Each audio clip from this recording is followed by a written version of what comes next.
통일부 장관 이야기하겠습니다. 그간 이 통일부 장관으로서 정말 수고 많으셨다고 이제 제가 말씀드리면서 장관님께서는 지금까지 동서독일 통일 과정을 아주 주의 깊게 연구해 보신 분이기 때문에 최근에 이거 북한이 연이어 지금 남북 관계를 국가 간의 관계처럼 지금 정리해 보려고 나오고 있어요. 지금 얼마 전에 북한 외무성이 입국이란 앞으로 남측 인사 북한 방문하는 건 입경이 아니고 입국이다. 국가 이런 표현을 했고 김여정이가 지금 대한민국이라는 표현을 이제 연이어 사용했는데 이와 관련해서 아까 장관님께서도 앞으로의 상황을 좀 예의주시하겠다 이런 표현을 쓰신 것 같은데 제가 보건대는 전 통일부가 이 문제를 명명백백하게 북한의 공개 지리장이라도 저는 보내야 한다. 저는 이렇게 저는 생각합니다.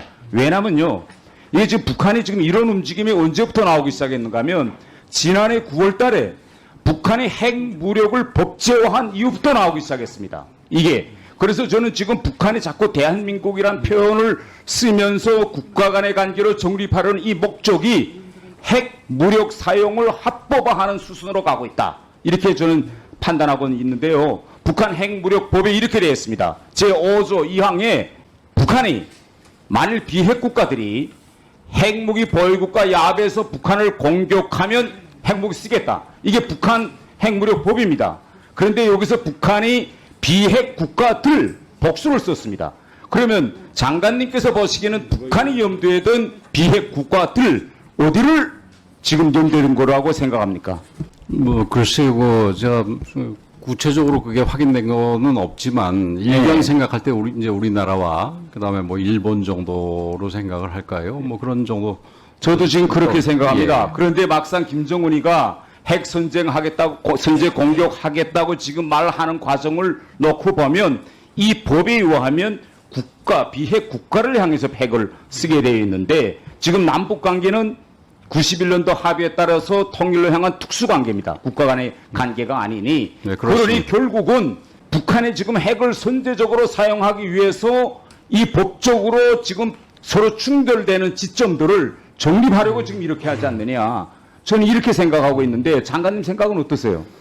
글쎄요, 지금 형식적으로 두 나라를 보고 있느냐 안 보고 있느냐도 중요하지만 그 두 나라로 본다면은 그러니까 실제로 그 두 나라로 보려는 이유가 뭐냐를 좀 볼 필요도 있다고 생각이 됩니다. 근데 좀 납득이 안 가는 부분이 아까 동서독 얘기를 했습니다만은 과거 동서독 분단 시절에 동독은 계속 수세적으로 두 나라니까 우린 따로 살게 해달라 이런 취지로 계속해서 이 독립국가성을 주장을 하고 나중에는 하다못해 민족까지도 같은 게르만 민족이 아니라 이 서독 민족은 히틀러 후예고 부패한 민족이고 자기네들이 사회주의 민족으로서 별도의 독립성을 갖는다 이렇게까지 얘기를 했는데 별로 먹히지 않았습니다. 그러니까 그 부분에 대해서 동서독 통일 과정에 대해서 누구보다도 더 깊이 연구했을 북한이 갑자기 이렇게 수세적인 태도로 나오는 거 만약 이게 두 나라로 본다면은 그 저희는 뭔지에 대해서도 우리가 조금 더 분석을 할 필요가 있다 이렇게 생각을 합니다. 우리 헌법적 요구에서 이거 북한이 우리 미수복 대상인 건 맞는가요? 어떻게 생각하십니까? 그렇죠. 우리 헌법상으로는 우리 대한민국의 영토는 한반도와 부속도 전체고 그다음에 북한에 살고 있는 주민들도 우리 대한민국 국민이지요. 우리 헌법 해석상으로는. 저는 그렇기 때문에 북한이 이런 식으로 이거 김일성 때 합의하고 김정일도 지킨 겁니다. 우리 특수관계 원칙은 손자인 지금 김정은이 때 와서 핵무기를 가지고 법제화하고 그다음에 이걸 지금 바꾸는 지금 수순으로 가고 있는데 이거 만약 국가 간의 관계로 됐을 때 대로가 할 때 우리가 가만히 있으면 만에 하나 앞으로 우리가 가상적으로 생각한다면 북한이 무정부 상태나 또 급변 사태로 인해서 인도적 재난이 일어났을 때 이걸 국가 간 관계로 하는 걸 가만 둬두면 우리가 왜 국제공동체 법원 앞에서 중국 군대가 압록강 넘어가는구나.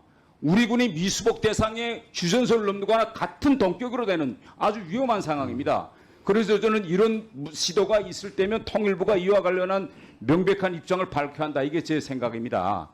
사실 급변 사태를 전제로 해서 우리가 얘기를 하는 거는 굉장히 조심스러운 부분이기는 하지만 어쨌든 우리 대한민국 헌법상 통일 추구 의무가 있지 않습니까? 그런 부분에서 두 나라로 보는 부분을 인정을 하는 것은 그런 추구 의무에 대해서 그 좀 어긋나는 부분이기 때문에 우리로서는 도저히 받아들일 수 없는 부분이고 우리가 뭐 특별히 그거를 발표하는 것보다도 기회 있을 때마다 우리는 계속해서 우리 내부적으로는 이게 이 국가 간의 관계가 아니다. 아까 인용하신 그 남북한 기본 합의서에도 있고 또 저기 기타 우리 법에도 많이 있고 그게 사실 그게 독일에서 나온 말인데 그 통일을 지향하는 관계에 생긴 잠정적인 특수관계라는 부분에 대해서 계속해서 잘 알겠고요. 주장을 해야 됩니다. 그래서 저는 이거 이 북한의 최근 국가 간 관계로 만드는 이러한 시도를 북한의 핵 선제 사용 이거와 지금 저는 연결시켜 봐야 된다 이렇게 지금 좀 말씀드리고 싶고 그 1차관 외교부 1차관님께 제가 좀 질의하겠습니다.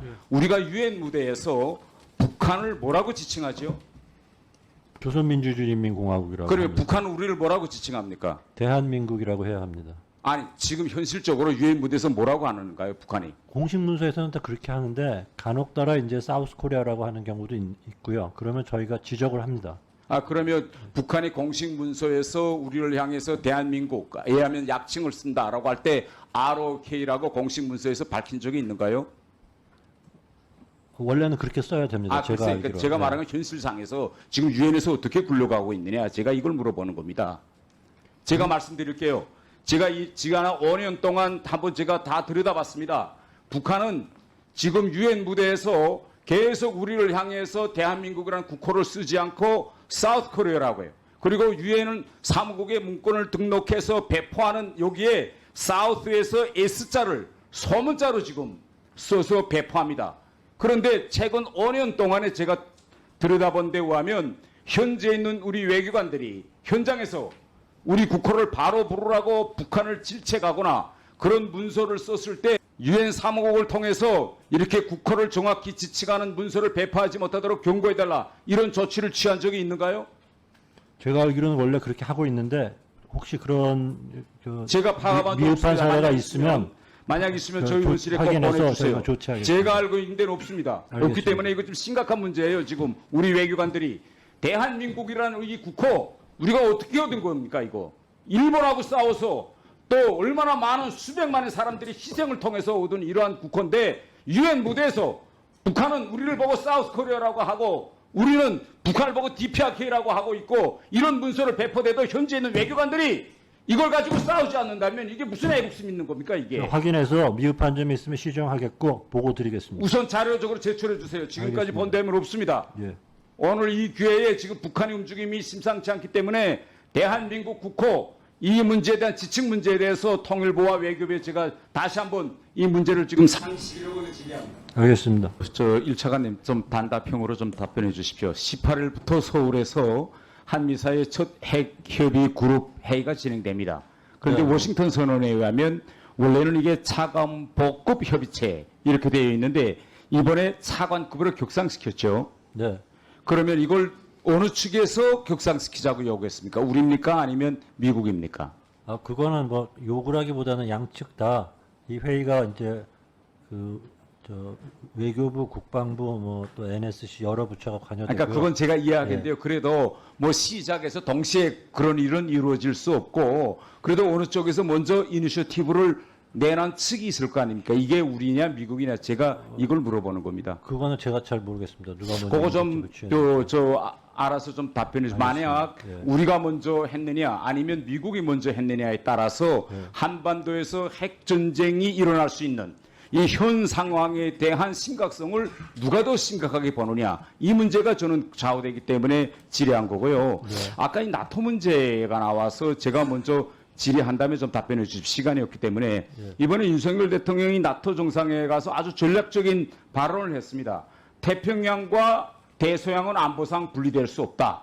그리고 이번에 가서 나토하고 11개 분야에서의 구조적인 협력 합의서를 만들었는데 그중에서 가장 핵심은 저는 나토와 정보 공유 협력 이것이 저는 가장 핵심이다. 저는 이렇게 보고 있는데 우리 외교부 안에 나토 전담부서가 있는가요? 저희 국제기구국 내에서 하고 있습니다. 제가 지금 바라보건대는 이 대통령의 우도와 질지 구조적인 이 부분이 대단히 저는 취약하다 이렇게 저는 생각합니다. 왜냐하면 이번에 이거 정보 공유 협력 문서에 대해서 언론들에서 뭐라고 평가하고 있느냐? 나토의 군사 기밀 정보망에 우리가 이제 참여할 수 있는 길이 열렸다. 이게 어마어마한 겁니다. 왜냐? 나토 성공국 중에서 많은 나라들이 북한의 대사관을 가지고 있어요. 이제 코로나 규제가 풀리면 그들이 즉시에 북한에 복귀해가지고 수십 명이 현지에서 실시간 위성에다가 북한 상황을 보고하고 있는데 이걸 우리가 같이 공유하는 이런 구조 만든다. 이건 정말 대단한 거고요. 다음 하나는 아까 이거 윤호중 의원도 질의했는데 이번에 나토 순회자에서 정상회의에서 도쿄의 나토의 동아시아 사무소, 나토의 아시아 사무소 내어놓은 문제가 프랑스의 반대로 거부됐다. 이렇게 됩니다. 근데 향후 이거 일본이 또 돌파할 거예요. 그러면 지금 일본은 지금 나토의 아시아 사무소를 도쿄에 내려고 하고 있어요, 지금. 일본은 군대도 없는 나라입니다. 그런데 지금 현재 우리 아시아에서 제일 안보 상황이 심각한 게 우리인데, 왜 우리는 이런 일을 하지 않고 있는지. 앞으로, 그렇잖아요. 나토의 모든 보고를 도쿄에 있는 나토 사무소가 한다. 한반도 상황도 일본에서 할 거 아닙니까? 그러면 일본 전문가들 만나보고. 저는 그래서 제가 이거 당부로 말씀드린 건 뭔가면, 우리 이제 외교부도 이 나토와의 협력 문제의 심각성을 느끼고 빨리 이제라도 늦었지만 나토의 사무소를 서울에 유치하기 위한 이런 활동을 저는 해야 된다. 나토에 우리 대표도 있죠? 네, 있습니다. 있으니까 상호주의 원칙에서 나토가 우리 서울에도 이거 연락사무소 내와야 된다. 예, 저는 마무리- 들고 나가야 된다. 저는 이렇게 생각합니다. 예, 마무리해 주시고요. 검토해 보겠습니다.